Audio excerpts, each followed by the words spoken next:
Miren, esta tarde vengo hace tiempo pensando, porque todos los cristianos del mundo, independientemente de la iglesia o a la denominación a la que pertenezcan, todos los cristianos del mundo oran, ¿sí o no? Todos oran, unos más, otros menos, mejor o peor, pero todos los cristianos de todas las iglesias del mundo oran. Algunos, para ellos la oración es solamente pedir, pedir y pedir. Y si no tienen nada que pedir o si no tienen un problema, no oran, porque para ellos solamente la oración es pedir.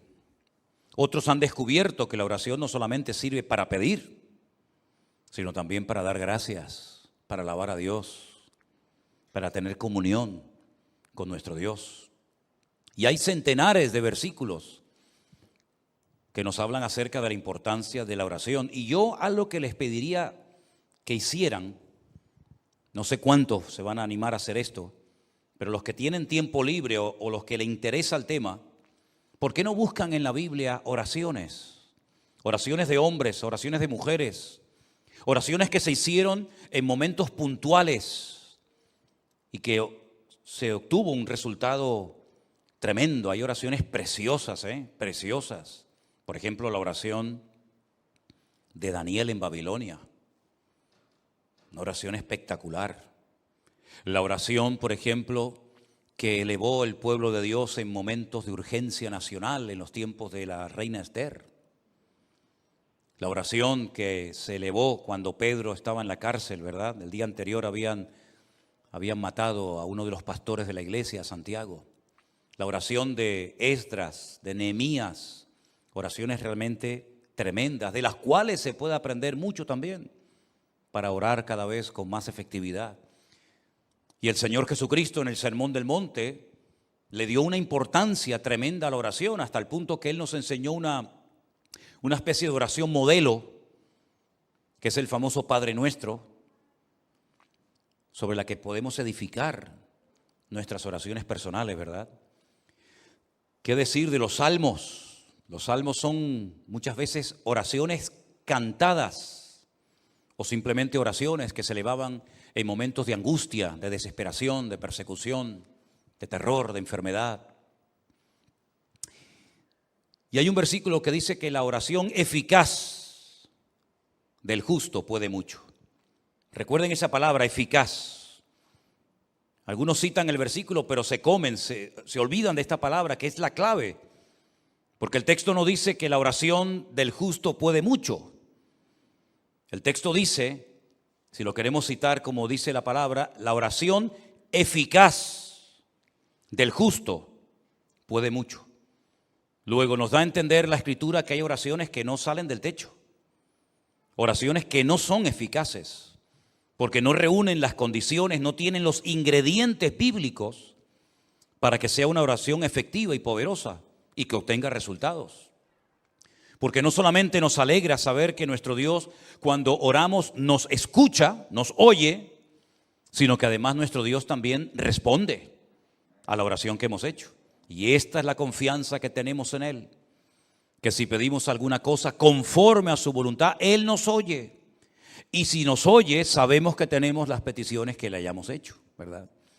También dice la Biblia, y ustedes conocen esa palabra que dice, no reciben porque piden mal. Luego hay una forma de pedir, pero mal. Y entonces, como es una forma de pedir incorrecta, no recibe respuesta, no recibe resultados. Lo bueno de la oración es que se puede hacer en cualquier lugar, a cualquier hora y en cualquier postura.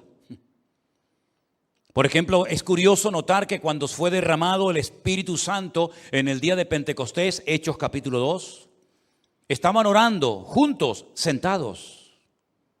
Curioso, ¿verdad? Uno se imagina que estarían seguramente de rodillas o tal vez de pie. No, dice, estaban sentados. Luego vemos que se puede orar sentado. Y se puede orar de pie. Y se puede orar postrado en una cama. Y se puede orar en cualquier postura. Y Dios escucha la oración de la persona que lo hace.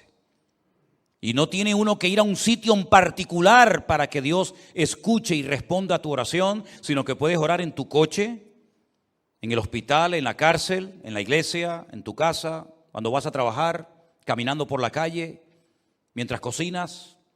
La oración se puede hacer de cualquier postura y en cualquier lugar y a cualquier hora. Puedes orar de día, de tarde, de noche, de madrugada, cuando quieras, con voz alta o con voz baja, ¿verdad? La oración es algo realmente increíble. Dios la ha puesto tan fácil, tan accesible para sus hijos, que no hay excusa para no orar cuando queramos y donde queramos y en la postura que estemos. Amén. Imagínate que el Señor dijera: solamente voy a oírles si van a tal sitio y se ponen de esta manera a tal hora. Pero gracias al Señor no hay barreras, no hay barreras para la oración. El Señor la ha puesto accesible para todos sus hijos cuando ellos quieran. Vamos a ver 3 ejemplos de oración en los cuales llevo pensando hace días y hoy me he decidido a compartir este mensaje. Vamos a ver una oración que se elevó en el Antiguo Testamento, en Primera de Reyes capítulo 18, por parte de un grupo grande de hombres que eran servidores de un ídolo llamado Baal. La palabra Baal en el Antiguo Testamento en hebreo significa Señor. Baal significa Señor. Baalí es mi Señor. Es decir, que se le puede llamar a Dios Baal, no, porque la palabra para Señor, para nuestro Dios es Adonai, Adonai. Pero la palabra Baal también significa Señor y es la palabra que Sara utilizaba para dirigirse a su marido. Dice la Biblia que ella llamaba a su marido Señor. ¿Cómo lo llamaba? Baalí, mi Señor. Pero no utilizaba Adonai, porque ese es el nombre que se utiliza únicamente para nuestro Dios. Y estos hombres oraban y hacían una serie de cosas que aparentemente eran muy llamativas, pero no eran oraciones eficaces. No obtuvieron resultado. Es más, hicieron el ridículo, pero ni aún así reconocieron que se estaban equivocando en su forma de orar y a quién dirigían sus oraciones. Primera de Reyes capítulo 18, encontramos a Elías en una cordillera montañosa al norte de Israel, cerca de la costa llamada la cordillera o el Monte Carmelo, donde hoy en día hay un mirador muy bonito al cual me gusta llevar a los hermanos cuando van a visitar a Israel, porque desde una azotea hay una panorámica espectacular. Yo creo que es una de las visiones más hermosas del mundo. Es el Valle de Meguido, donde se va a llevar a cabo la famosa batalla de Armagedón. Y es una visión tremenda, porque desde esa azotea puedes explicar casi 3/4 partes de la Biblia.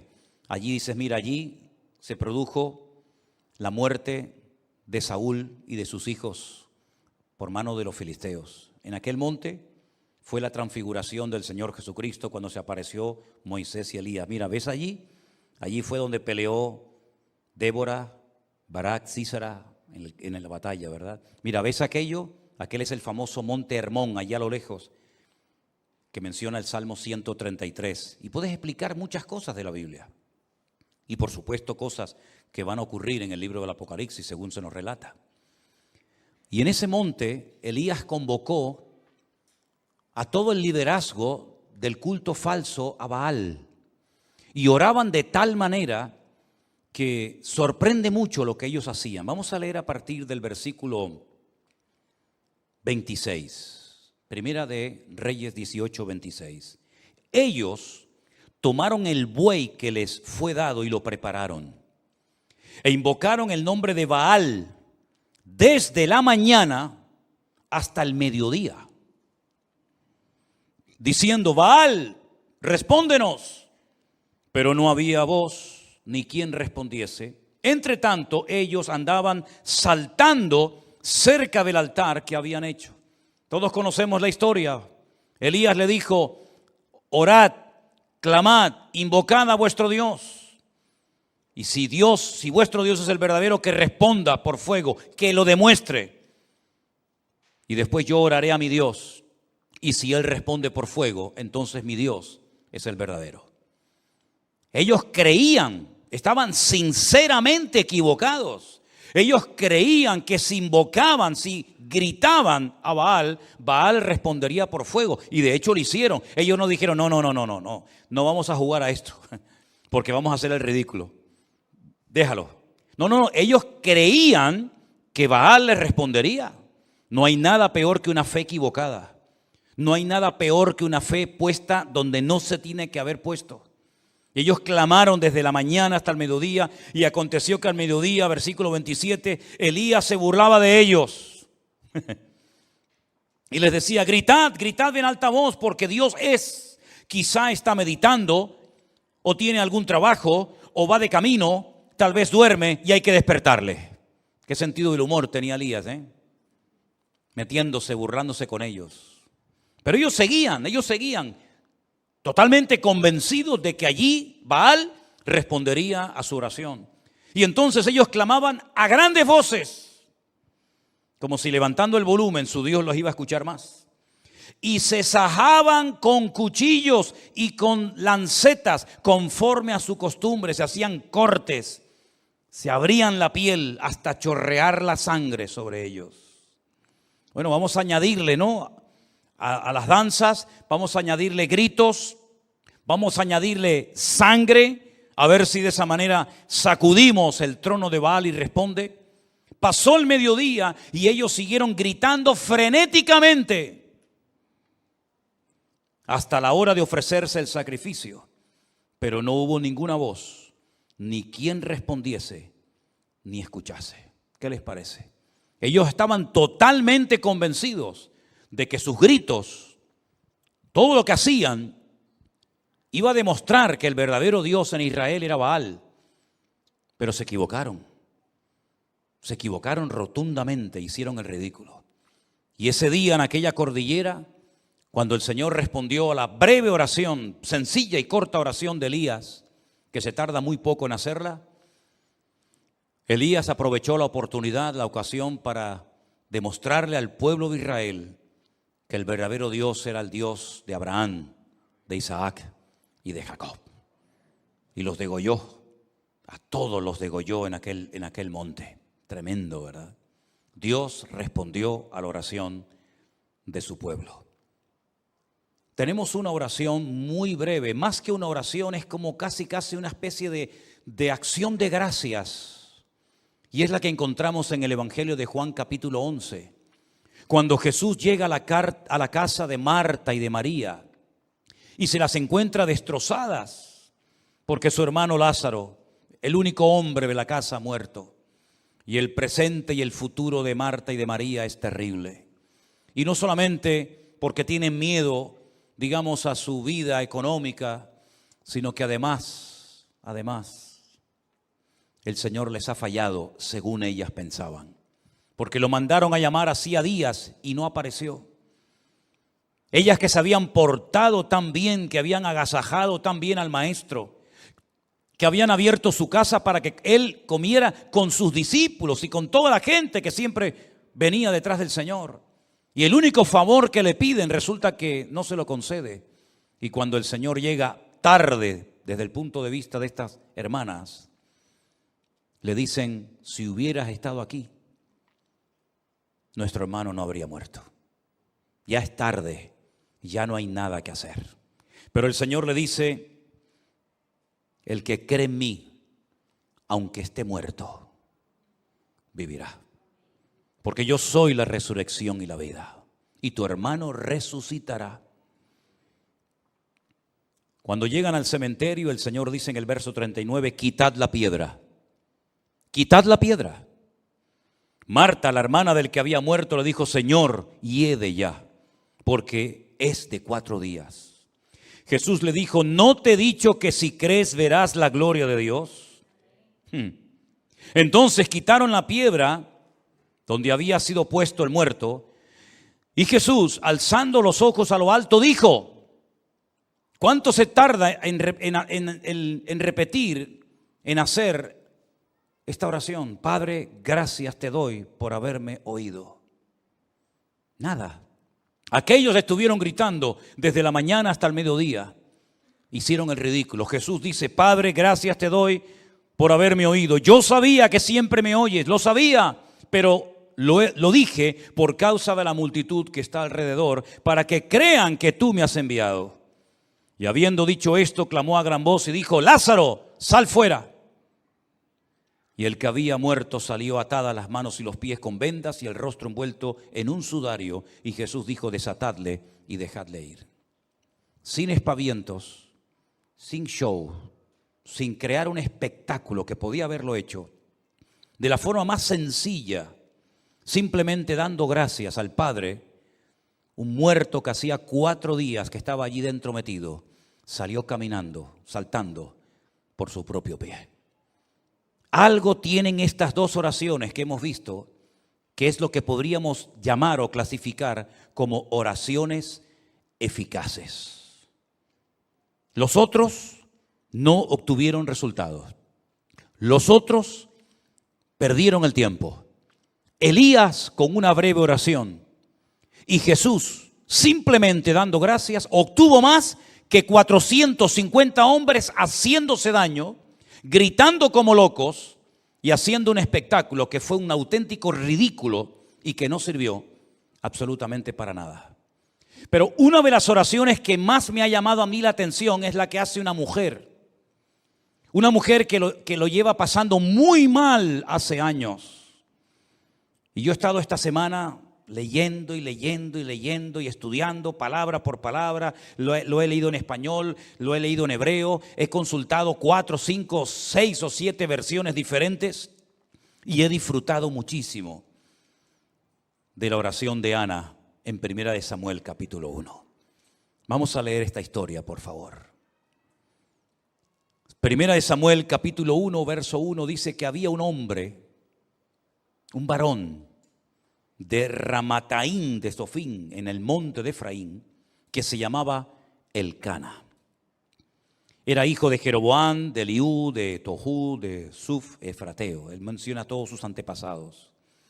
Y este hombre tenía 2 mujeres. Y la primera pregunta que surge es: ¿cómo es posible que un creyente ya a estas alturas de la vida, sabiendo lo que la Torá enseñaba y sabiendo que Dios creó a un hombre para una mujer y una mujer para un hombre, cómo es posible que a estas alturas de la historia de Israel todavía haya personas que tengan varias esposas, en este caso 2?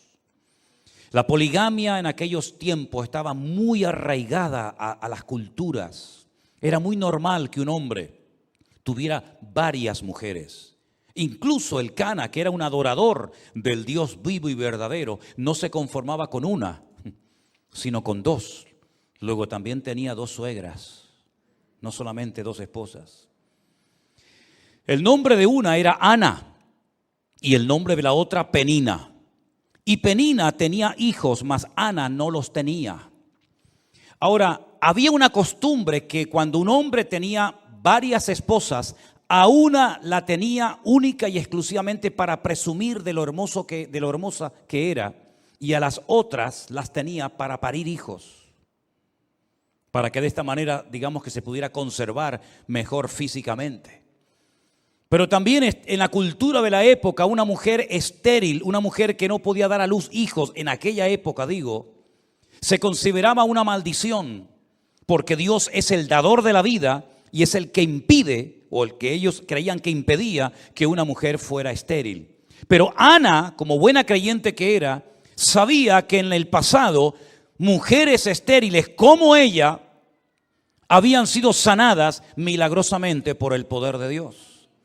Y la primera mujer que seguramente Ana tenía en su mente era la matriarca Sara, la esposa del patriarca Abraham, que siendo estéril y de avanzada edad, el Señor la visitó y tuvo a un hijo llamado Risa o Isaac.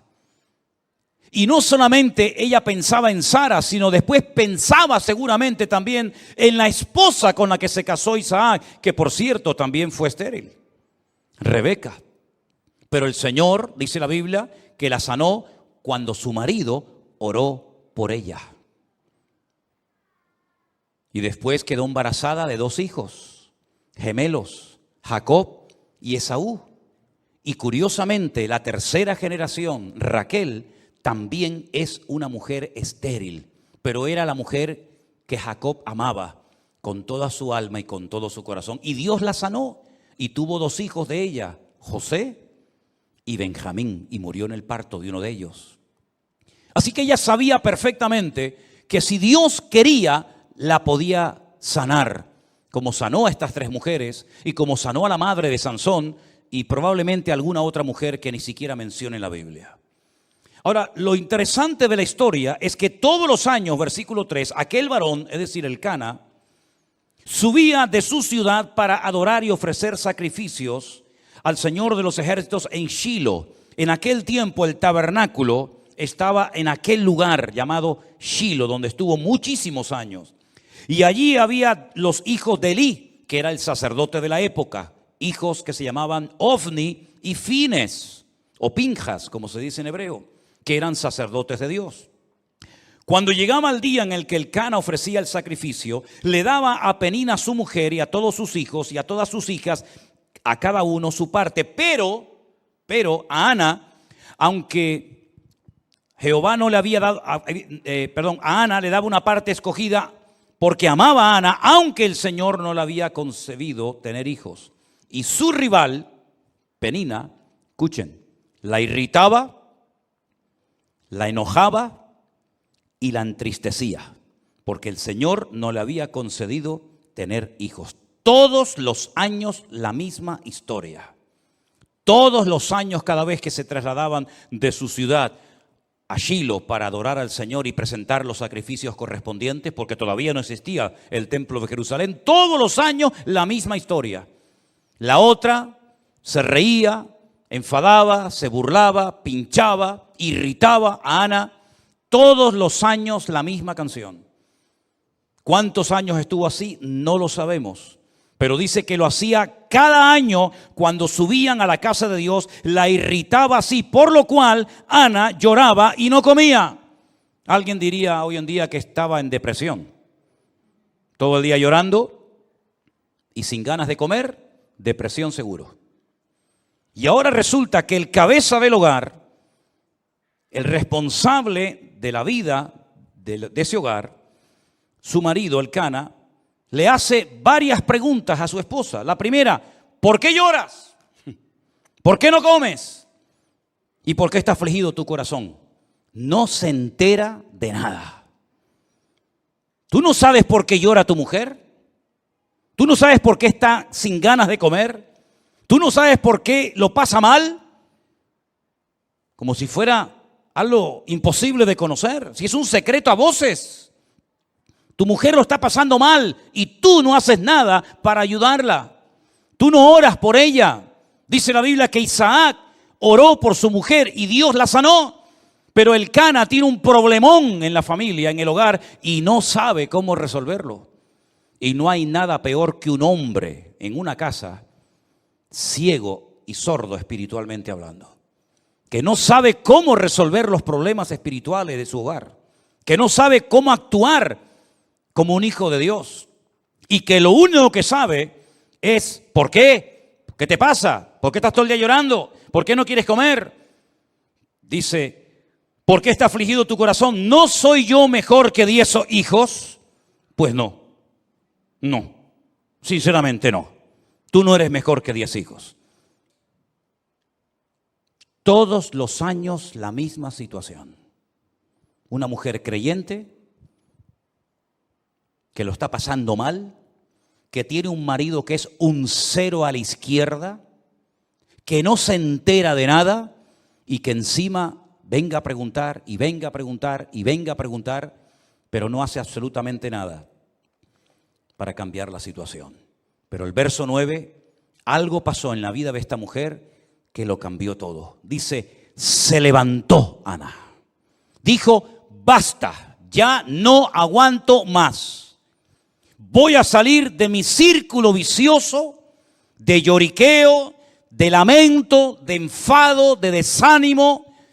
Y dijo, basta, me levanto y voy a hacer lo que tengo que hacer hace muchos años.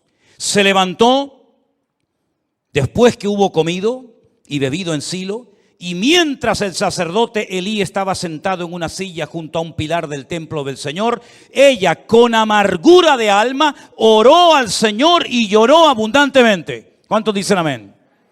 Está mal, lo está pasando mal, pero ha dicho basta. ¿No dice la Biblia, ya es hora de levantarnos del sueño? ¿Sí o no? Levántate tú que duermes y te alumbrará Cristo. Todos los años lo mismo, la otra pinchándote, burlándose de ti, riéndose de ti, haciéndote la burla, pasándolo mal. Y cuando llegas a tu casa, después de haber llorado, después de no haber comido, tienes que esperar otra vez la misma canción el próximo año. ¿Y cuántos creyentes, por no rebelarse contra su actitud o contra su situación o su círculo vicioso, llevan años arrastrando una pena, una atadura espiritual, o llámalo como quieras, y la situación no cambia, siempre lo mismo, siempre lo mismo. Cuando no lloras, no comes. Cuando no comes, no lloras. Y cuando lloras, no quieres vivir. Y cuando no quieres vivir, y es algo que te tiene como atrapado, te tiene como un esclavo. Reconoces tu necesidad. Eres una persona creyente, lees la palabra de Dios, vienes a la iglesia, pero siempre estás con lo mismo. Y Ana dice que se levantó, y ese se levantó indica basta ya, estoy harta de esto. No voy a seguir toda la vida llorando y lamentándome porque no he sacado nada y se me está yendo la vida. Y lo que yo quiero es que Dios tenga misericordia de mí y me ayude, porque con mi marido no se puede contar para nada. Y con el sacerdote Elí, menos todavía. Aquí el único que me puede ayudar y levantarme y cambiar la vida es mi Dios. Y a Él voy a clamar, y a Él voy a orar, y voy a deshogarme delante del Señor. Y si Dios no me responde, pues por lo menos lo intenté. La historia sigue diciéndonos que hizo un voto. Hizo un voto, una promesa. Le dijo a Dios, Dios de los ejércitos, si tú te dignares mirar a la aflicción de tu sierva, y te acordares de mí, y no te olvidares de tu sierva, sino que me dieres un hijo varón, yo lo dedicaré al Señor todos los días de su vida, y no pasará navaja sobre su cabeza. Ese era un voto de nazareo, una persona consagrada solamente para el Señor. Mientras ella oraba largamente delante del Señor, Elí la estaba observando y veía que se le movía la boca. Pero Ana hablaba en su corazón. Solamente se movían sus labios y su voz no se oía. Y Elí la tuvo por ebria. Tiene menos discernimiento que un mosquito este hombre.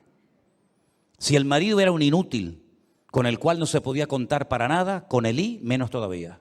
Porque supuestamente este es el hombre de Dios. Supuestamente este es el sacerdote. Supuestamente este es el varón de Dios que está ahí para ayudar a la gente. Peor todavía. Piensa que está ebria, piensa que está borracha. No grita frenéticamente como aquellos en el Monte Carmelo. No está haciendo allí un show y un espectáculo que no sirvió para nada, sino que está orando una oración poderosa, pero que nadie oyó.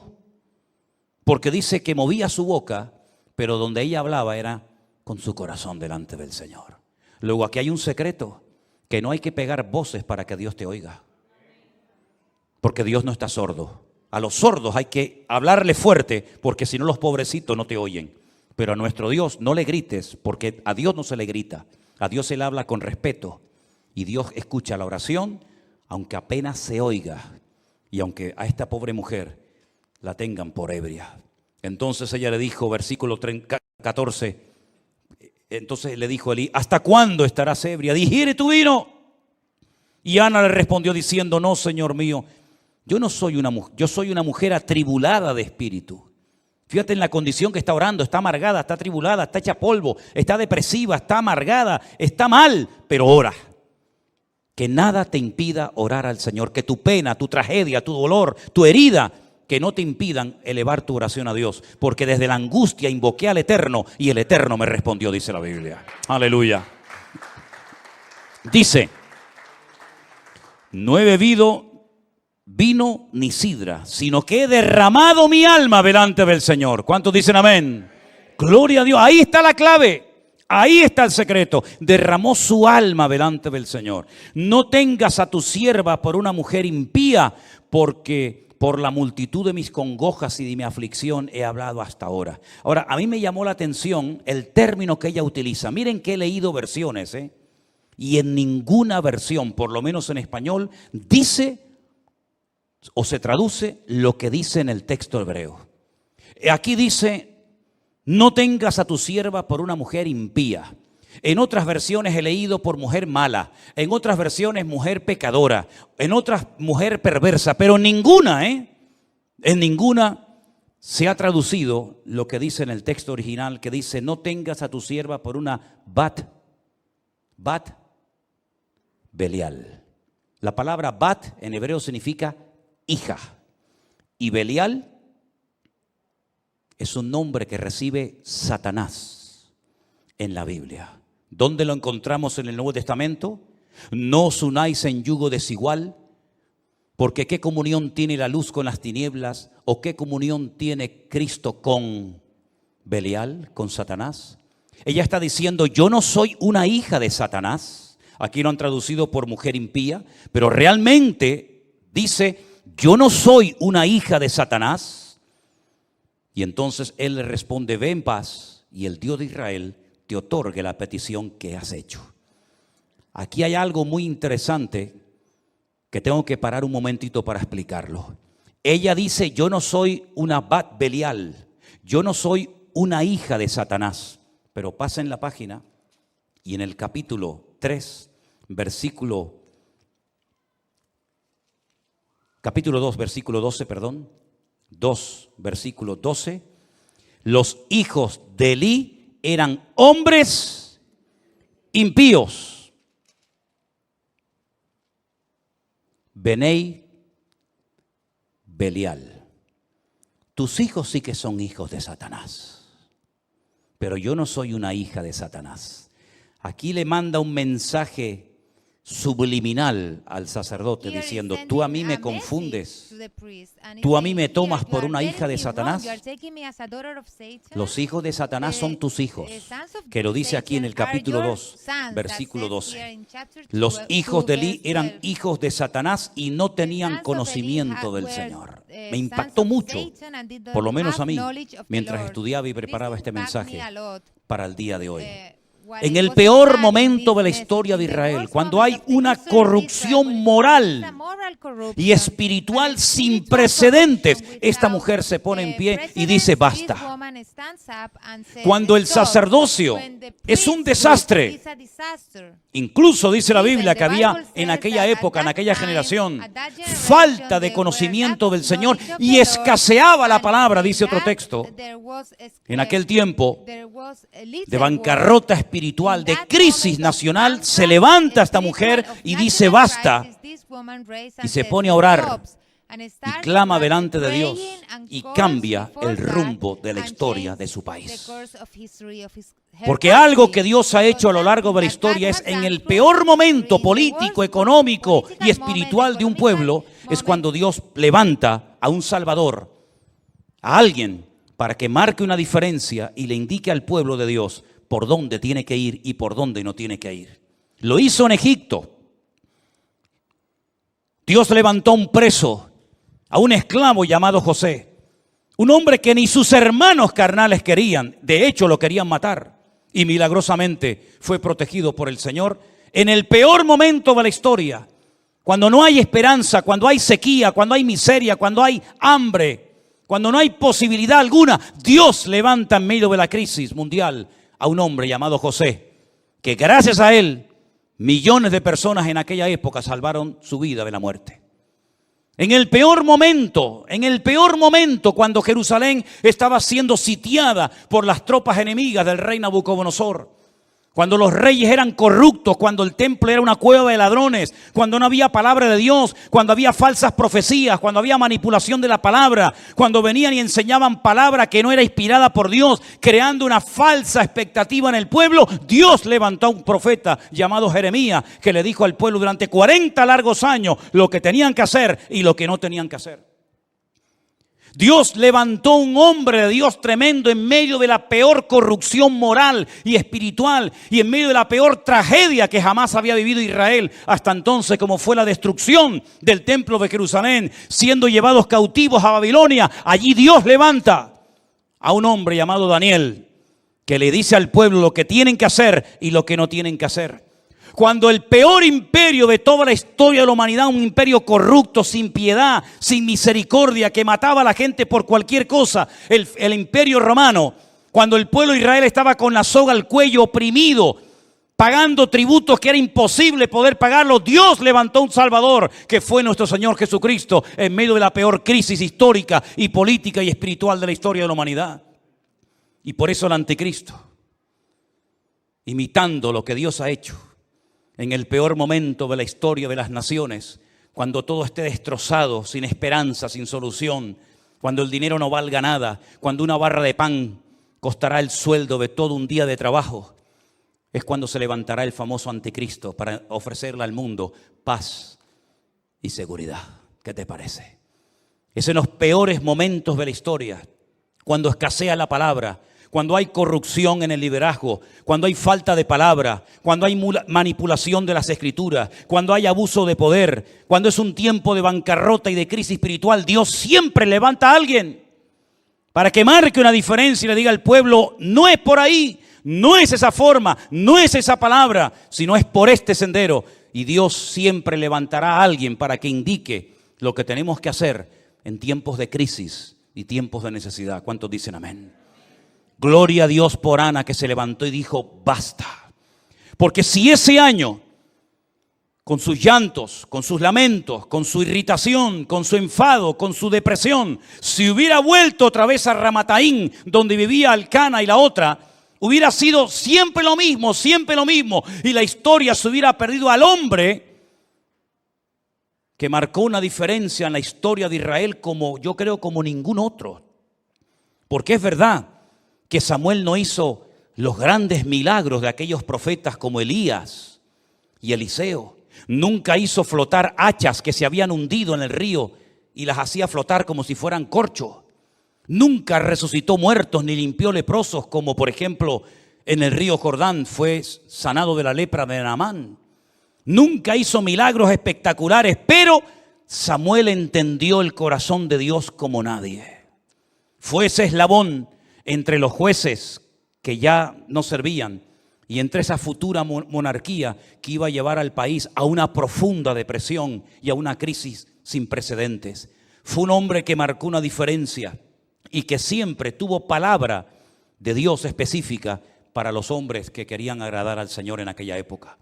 Fue el que preparó a muchos profetas que luego ayudaron a los reyes, ¿verdad?, como consejeros en el palacio, aquella escuela de profetas que estaba, por ejemplo, en Jericó. La historia se hubiera perdido a un gran varón de Dios si aquella mujer no hubiera dicho, basta, basta del llanto, basta de lamento, basta, no dependas de ningún hombre, no dependas de nada ni de nadie, depende solamente de Dios, hermano y hermana. Mientras dependas de alguien, eres esclavo de ese alguien. Pablo dijo, o mejor dicho, el Señor dijo a través de la pluma de Pablo, cuando alguien es vencido por alguien, se hace esclavo de ese alguien. Y no te olvides nunca que el que paga, manda. Y a nosotros quien nos paga y quien nos sustenta, es el Señor es mi pastor y nada me faltará. Le dije a los pastores en Milán, si ustedes tienen miedo a hablar claramente la palabra de Dios en vuestros púlpitos, por miedo a que se marche la gente y perdáis vuestro sueldo, vosotros no servís para estar en el ministerio. A este nivel de mensaje les estuve predicando a los pastores el otro día. No sé si alguna vez me volverán a invitar, pero me da exactamente igual. mientras dependamos de algo o de alguien, cuando ese algo o alguien nos falle, nuestra vida será un desastre. ¿Cuántos años dependió Ana de Elcana? Le solucionó los problemas reales Elcana a su mujer Ana. Lo único que le daba era, bueno, de vez en cuando le tiraba un hueso, ¿no? Dice que de vez en cuando le daba una parte escogida. Toma, Ana, para que te conformes, un poquito ahí de comida. Pero el problema real nunca supo solucionarlo, porque un hombre que no es de Dios no puede ser tu guía y tu sustentador y la persona que te cubra espiritualmente hablando. Elcana era un religioso que iba todos los años a Shilo a adorar a Dios, pero nunca supo solucionar el problema que tenía en su casa, que era una mujer deprimida. ¿Y por qué no supo solucionarlo? Porque las personas que no tienen una íntima comunión con Dios son ciegos, son torpes y no saben cómo resolver algo porque no tienen las herramientas espirituales para poder solucionarlo. Ella dijo, yo no voy a depender de mi marido, yo no voy a depender del sacerdote Elí, ni de sus hijos que son un desastre. Yo voy a clamar a mi Dios. Y clamó de una forma tan diferente, clamó de una forma tan profunda que no tenía fuerzas ni para abrir la boca. Pero el Señor oyó su clamor y al año siguiente Ana tuvo un gran gigante de la fe llamado Shemuel, que significa aquel que oye o que fue oído por nuestro Dios. ¿Cuántos dicen amén? No sé cuál es tu necesidad, no sé cómo es la situación espiritual de tu hogar, pero lo que sí sé es que el Dios que oyó el clamor de Ana es nuestro Dios. Y cuando estés en crisis, cuando estés en necesidad y en angustia, hagamos lo que nos dijo el Señor Jesucristo. Entra en tu aposento, cierra la puerta y tu Padre que te ve en lo secreto te recompensará en público. Eso fue lo que hizo Ana. El marido hacía todo para que la gente lo viera. El cordero, la cabra, el buey, el sacrificio, siempre era todo a la vista de los demás. Pero esta mujer descubrió el secreto de estar en intimidad con Dios, en la privacidad con Dios. Nadie oyó su oración. Es más, aquel que tenía que apoyarla espiritualmente hablando, la tuvo por ebria. Y le tiene que dar una explicación ella al sacerdote, en vez del sacerdote ministrarle a ella. Pero es que así era aquella época. Falta de conocimiento. Un niño, el de ella, Samuel de pequeño, oía mejor la voz de Dios que el mismo sacerdote, que estaba ya tan cansado y estaba tan desgastado por fuera y por dentro, que ya estaba sordo a la voz de Dios. Estamos viviendo en una época de crisis moral, espiritual, de abusos o de abuso de poder. Pero queridos hermanos, en medio de esta tormenta en la cual estamos viviendo, Dios quiere levantar a su iglesia. Dios quiere levantar a su pueblo para que este mundo sepa que hay esperanza cuando clamamos con toda nuestra alma y con todo nuestro corazón a nuestro Dios. Si ustedes observan y analizan la historia de la iglesia en su conjunto, en las últimas décadas, los últimos 30 o 40 años, prácticamente hoy en día, de aquellos grandes evangelistas, de aquellos grandes y famosas estrellas del evangelio, no queda en pie ni uno.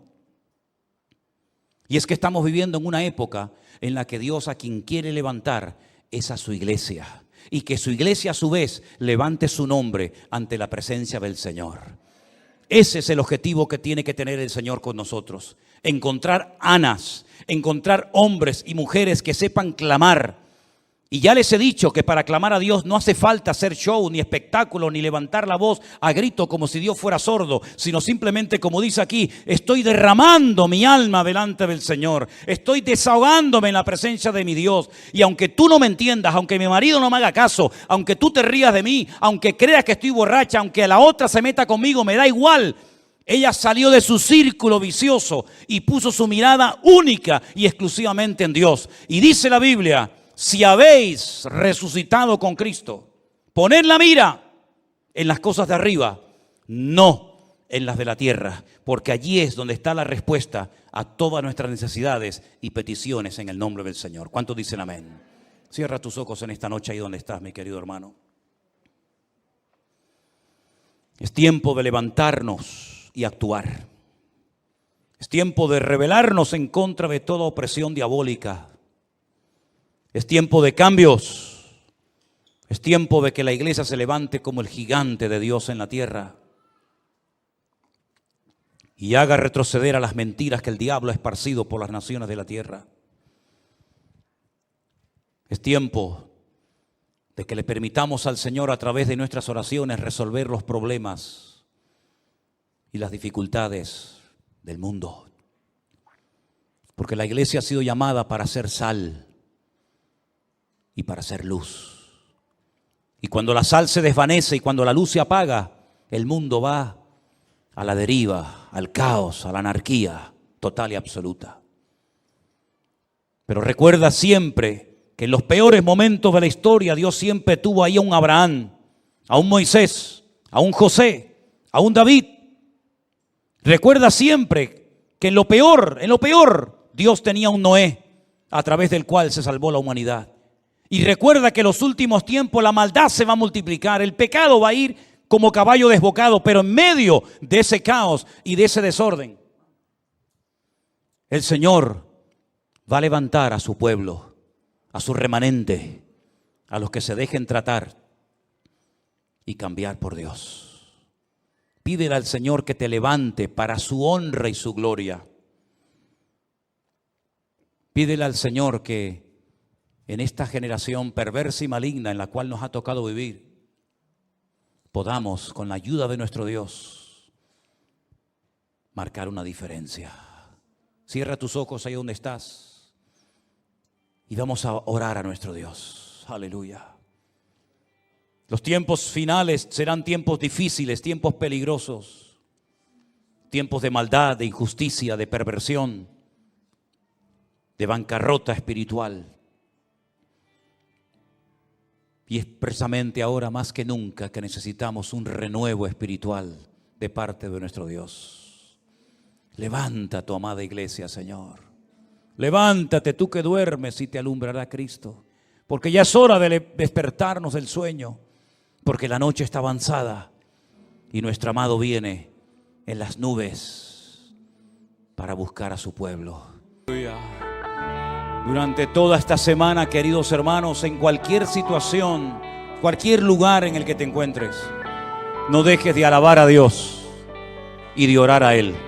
Porque hemos visto en esta noche solamente un ejemplo de cómo una mujer quebrantada, destrozada, desanimada, pasándolo muy mal, se levantó y cambió el rumbo de la historia porque oró y clamó al Señor. Y el Dios de Ana es nuestro Dios. Su poder no ha menguado, su palabra es la misma, pero busca hombres y mujeres que le alaben, que le adoren y que verdaderamente sean capaces de ponerse firmes en el Señor y clamar a Él con toda su alma y con todo su corazón. Vamos a tener esta semana muchas oportunidades para demostrarle a nuestro Dios lo que hemos aprendido en esta noche. Aprovéchelas. Aproveche mañana, lunes, martes, miércoles, toda la semana, en su trabajo, en su escuela, en su familia, toda oportunidad que tenga para alabar a Dios, para clamar a Dios. No recurras al lloriqueo, no recurras al lamento, no recurras a la queja. Cada vez que venga algo que no entiendas, cada vez que venga una circunstancia difícil, como dice aquí, que te irrite, que te enoje, que te entristezca, alaba a Dios. Ponte a orar, alaba a Dios, alaba al Señor, ponte a orar y vas a ver resultados, porque eso es lo que Dios quiere hacer en nuestra vida. Si no hubiera sido por esa situación terrible, Ana nunca se hubiera puesto en pie, jamás. Pero Ana llegó a un nivel en el que dijo, ya no aguanto más. A lo mejor tú todavía no has llegado ahí, A lo mejor diciendo, yo aguanto un poquito más, pues sigue aguantando. Pero cuando llegues al final y digas, ya no aguanto más, entonces es cuando Dios comenzará a sorprenderte, haciendo maravillas en la vida de todos y cada uno de ustedes. ¿Cuántos dicen amén? Gloria a Dios. Hoy sí queremos ya orar por Enrique y por Soraya, que se van ya esta semana para Estados Unidos. Yo quiero pedirles un segundito que suban adelante. Y quiero aprovechar también para pedirle a este hermanito de Perú con su mamá, que también suban adelante. Son hermanos, como dije el otro día, que vinieron expresamente desde Holanda para estar con nosotros estos días de culto. Y bueno, para ellos era como un sueño cumplido, ¿no? Una ilusión el poder estar aquí. Y estamos muy contentos de este esfuerzo tremendo que han hecho de poder estar con nosotros en estos días. Vamos a orar para que cuando se vayan a Holanda otra vez, donde ellos viven, se puedan ir con la bendición de Dios, contentos y agradecidos con el Señor por habernos permitido conocer personalmente. Vengan, hermanos, pónganse por aquí. Gracias al Señor. Gloria a Dios. ¿Quieren decir algunas palabras para despedirse? Porque hoy es el último culto que están ustedes, ¿no? Así que, hermano, aprovechen.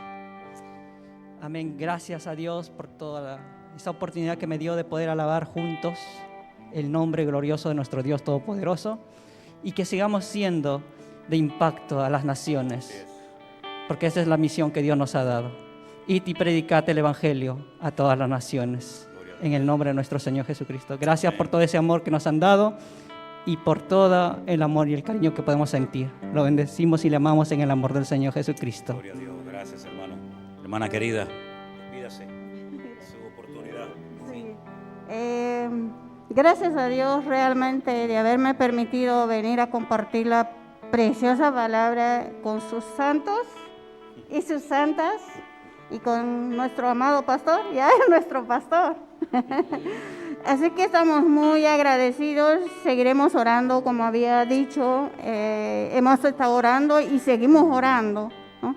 Muchísimas gracias a ustedes que pueden estar abiertos sus corazones de cada uno de ustedes para que sigan adorando, y no solo para ustedes, ¿no? Sino para todos los que están escuchando.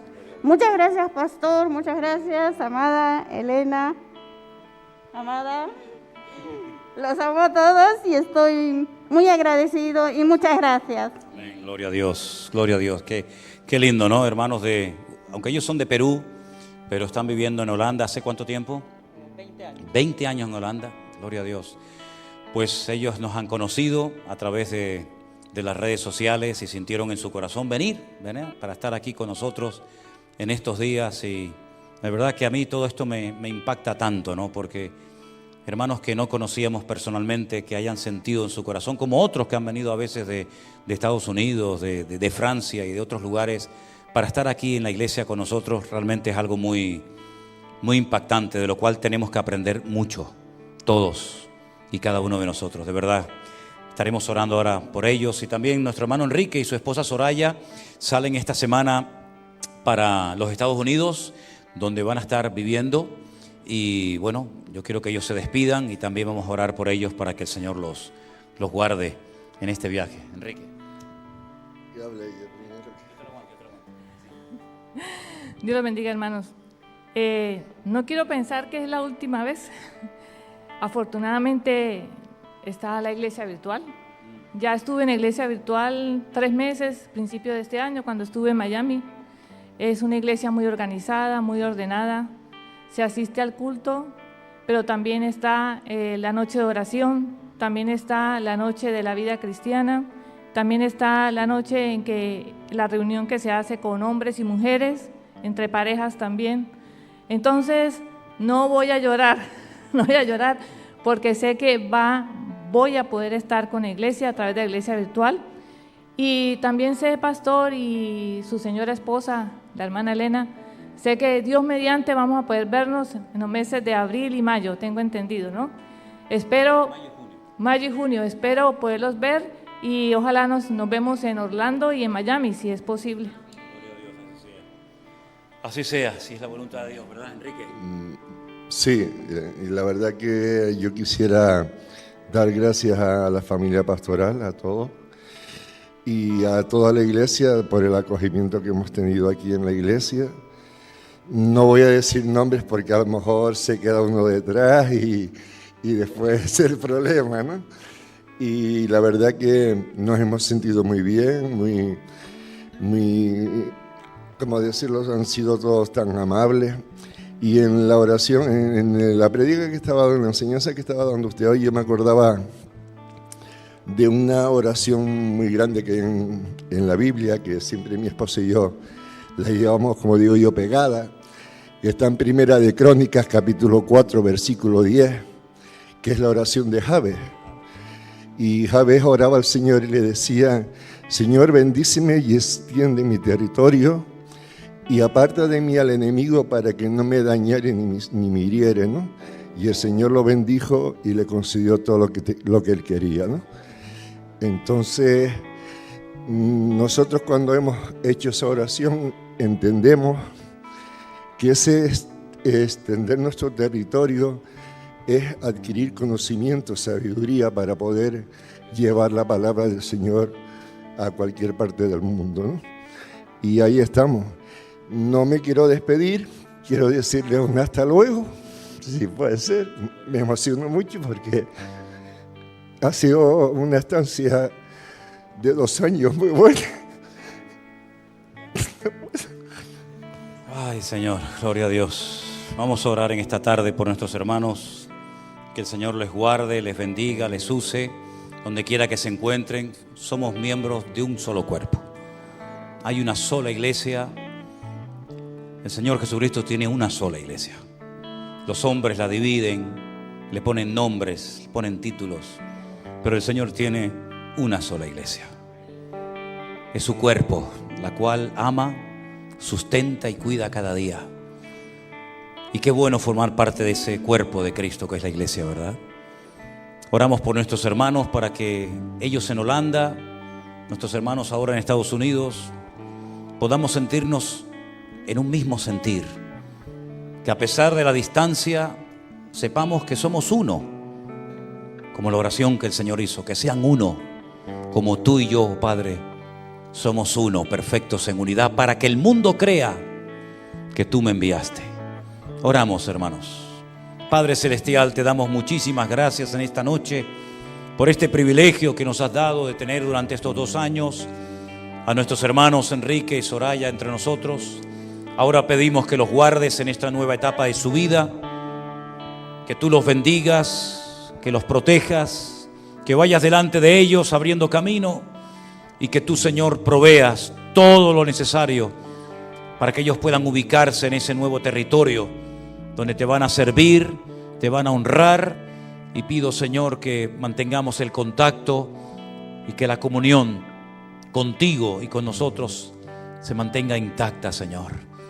Guárdalos, Señor, bendícelos en esta nueva etapa de sus vidas, con lo que se van a encontrar. Dale sabiduría, ve delante de ellos y allánales el camino y ensancha su territorio, Señor. Oh, gracias, Dios. También te pedimos por nuestros hermanos que han hecho un esfuerzo para estar estos pocos días entre nosotros. Este hermano con su madre, Señor, han venido de ese país donde llevan 20 años viviendo, pero donde nos han conocido a través de las redes sociales. Yo pido por ellos para que tú los guardes de regreso a sus hogares y puedan llevar, Señor, bendición, y puedan llevar tu palabra, y que tú los uses donde quiera que se encuentren. Y tú los has traído y tú los llevarás con tu bendición siempre, Dios mío. Bendecimos a estos hermanos, los encomendamos a ti para que tú los cuides y los sostengas siempre, protegidos, bendecidos, arropados por tu amor cada día, Señor. Gracias por sus vidas. A ti te daremos siempre la gloria y la honra por formar parte de tu gran familia, del cuerpo de Cristo que es tu amada iglesia. En el nombre bendito de Jesús. Amén y amén. Damos ese fuerte aplauso a nuestro Dios. Aleluya. Gloria a Dios. Y hermanos, aprovechen para despedirse de los hermanos que van a Estados Unidos, de los hermanos que se van a Holanda. Aprovechen para acercarse a ellos, para saludarlos, y sigamos orando nosotros por ellos y ustedes por nosotros. Y juntos caminaremos y avanzaremos en la obra del Señor. Dios les bendiga a todos. Están despedidos en el nombre del Señor.